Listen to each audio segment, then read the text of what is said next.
अस्सलाम वालेकुम गाइस, कैसे हैं आप सब लोग। उम्मीद है आप सब खैरियत से होंगे। आज का मेरा अपने यूट्यूब चैनल पे फ्री रेडिकल के बारे में लेक्चर है। तो पढ़ते हैं कि फ्री रेडिकल क्या होता है। फ्री रेडिकल में हम लोगों ने पढ़ना है फ्री रेडिकल की डिफिनेशन, इसकी हम लोग रिप्रेजेंटेशन किस तरह करते हैं और हमारे पास फ्री रेडिकल्स बनते कैसे हैं। तो स्टार्ट करते हैं फ्री रेडिकल।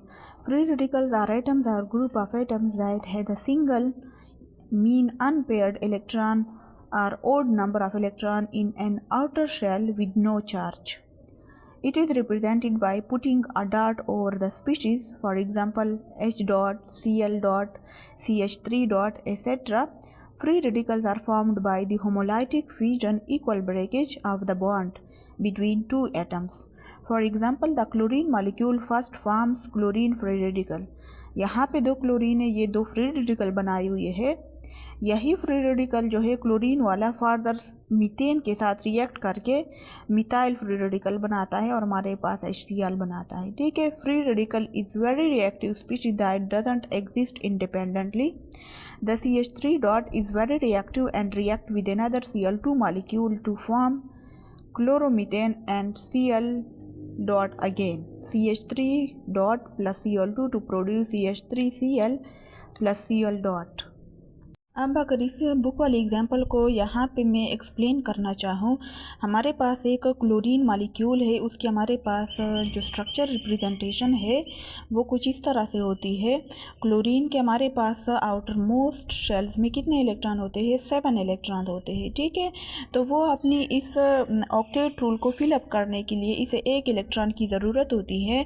तो ये अपनी इस एक इलेक्ट्रॉन की कमी को पूरा करने के लिए क्या करेगा, किसी दूसरे क्लोरीन के साथ रिएक्ट करता है और क्लोरीन मॉलिक्यूल बना लेता है जिसे हम Cl2 कहते हैं। ठीक है। इस तरह से हमारे पास और भी गैसेस है जो अपनी ऑक्टेट रूल को फिलअप करने के लिए दूसरे एटम्स के साथ रिएक्ट करते हैं और अपने ऑक्टेट को फिलअप करते हैं। ठीक है।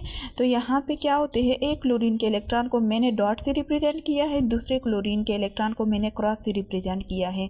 तो हम लोगों ने डिफिनेशन में पढ़ा कि हमारे पास फ्री रेडिकल कैसे बनते हैं, होमोलाइटिक फ्यूजन के रिजल्ट में यूवी लाइट की मौजूदगी में। ठीक है। ये दो कंडीशन मस्ट होनी चाहिए फ्री रेडिकल बनने में। ठीक है ना। तो यहाँ पे ये दो एलिमेंट्स है, इस पे यूवी लाइट पड़ी है और इन दोनों की अब हम लोगों ने होमोलाइटिक फ्यूजन करनी है। जैसे ही इन दोनों के दरमियान होमोलाइटिक फ्यूजन का मतलब होता है टूटना।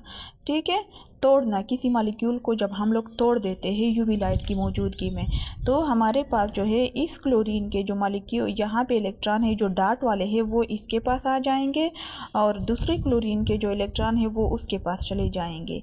ठीक है। तो हम लोगों ने डिफिनेशन में क्या पढ़ा कि हमारे पास किसी भी एटम के ऊपर जब ऑड नंबर ऑफ इलेक्ट्रॉन होते हैं, अब अगर देखा जाए यहाँ पे ये एक पेयर है, ये भी एक पेयर है, ये भी एक पेयर है। ठीक है। और ये वाला जो है ये अनपेयर्ड इलेक्ट्रॉन है जो कि डार्ट की सूरत में यहाँ पे क्लोरीन एटम के ऊपर पड़ा हुआ है। ठीक है। तो हम लोग क्या करते हैं, रिप्रेजेंटेशन उसकी किस तरह करते हैं, हमारे पास एक मॉलिक्यूल जब टूट जाता है, होमोलाइटिक फ्यूजन हो जाती है, तो उसके हमारे पास डॉट की सूरत में रिप्रेजेंटेशन होती है। अब इसके अलावा हमारे पास CH3 भी CH4 का भी है। क्या है, हमारे पास बेस्ट एग्जाम्पल है फ्री रेडिकल का। हाइड्रोजन मॉलिक्यूल की भी अगर हम लोग यूवी लाइट की मौजूदगी में होमोलाइटिक फ्यूजन करें तो उसके हमारे पास रिप्रेजेंटेशन कुछ इस तरह से डॉट की सूरत में होती है। किसी एटम के ऊपर जब डॉट आ जाता है तो उसे हम लोग कहते हैं फ्री रेडिकल, जबकि मॉलिक्यूलर आयन और आयोनिक आयन की सूरत में हम लोगों ने क्या पढ़ा था, जब किसी भी एटम के ऊपर या किसी भी मॉलिक्यूल के ऊपर चार्ज आ जाता है तो उसे हम मॉलिक्यूलर आयन या आयंस कहते हैं। ठीक है, एटॉमिक आयंस कहते हैं।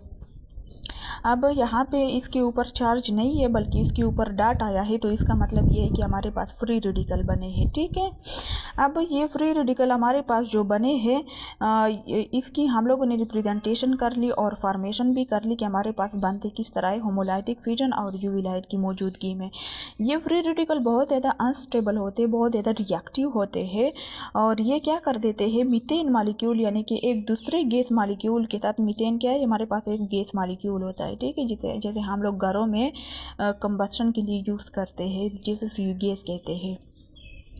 ये फ्री रेडिकल जो बना है क्लोरीन मॉलिक्यूल का, ये यहाँ पे मीथेन के साथ रिएक्ट करते हैं। मीथेन में हमारे पास एक कार्बन होता है, 4 हाइड्रोजन होते हैं, ठीक है।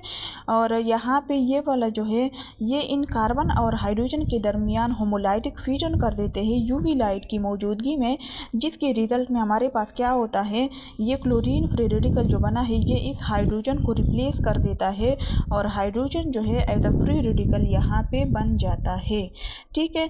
अब ये फ्री रेडिकल भी बहुत ज़्यादा, हाइड्रोजन फ्री रेडिकल भी बहुत ज़्यादा रिएक्टिव होता है। यहाँ पे हमारे पास 2 ही फ्री रेडिकल बने थे ना, एक जो है इन्होंने हाइड्रोजन को रिप्लेस किया और दूसरा तो हमारे पास है ना, तो ये दूसरा जो है ये इस हाइड्रोजन के साथ रिएक्ट करके HCl मॉलिक्यूल बना लेते हैं। तो ये HCl की सूरत में जो है ख़ुद को स्टेबल बनाता है, ठीक है।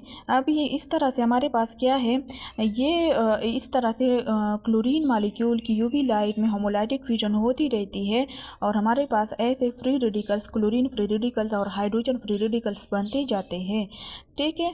और फिर क्या हो जाता है हमारे पास, ये वाला क्लोरीन जो है इस CH3Cl से हाइड्रोजन को हटाते जाते हैं बारी बारी, एक हाइड्रोजन को रिप्लेस करते जाते हैं, जिसके रिजल्ट में हमारे पास जो फाइनल प्रोडक्ट बन जाता है वो क्लोरोमीथेन होता है, टेट्राक्लोरोमीथेन।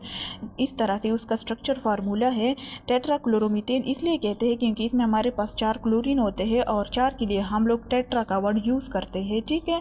और क्लोरीन इसलिए क्योंकि यहाँ पे चारों के चारों कौन से एलिमेंट है, क्लोरीन है और कार्बन के गिरते, तो यहाँ पे हमारे पास ये क्लोरीन जो है इस मीथेन से हाइड्रोजन को बारी बारी रिप्लेस करते जाते हैं और फाइनली हमारे पास क्या बन जाता है, टेट्राक्लोरोमीथेन बन जाता है। और इन्हीं टेट्राक्लोरोमीथेन को फिर हम लोगों ने डिफरेंट पर्पस के लिए यूज़ करना होता है, ठीक है। अब यहाँ पे एक और इम्पॉर्टेंट बात, यहाँ पे जो क्लोरीन फ्री रेडिकल है ये डायरेक्ट इस पे अटैक नहीं करता, बल्कि क्या करता है, ये मीथेन मॉलिक्यूल जो है ना, ये पहले इस तरह से स्प्लिट अप होता है। इसकी हमारे पास पहले CH3 डॉट फ्री रेडिकल बनता है और हाइड्रोजन आयन फ्री रेडिकल बनता है, ठीक है। अब इन्हीं CH3 डॉट पे जो है ये वाला क्लोरीन, इनमें से कोई भी क्लोरीन इस पे अटैक करेगा, जो कि यहाँ पे मैंने डायरेक्ट लिख लिया है, ठीक है। पहले क्या बनता है, CH4 से क्या बनता है हमारे पास, इस तरह से CH3 डॉट फ्री रेडिकल बनता है और हाइड्रोजन फ्री रेडिकल बनता है।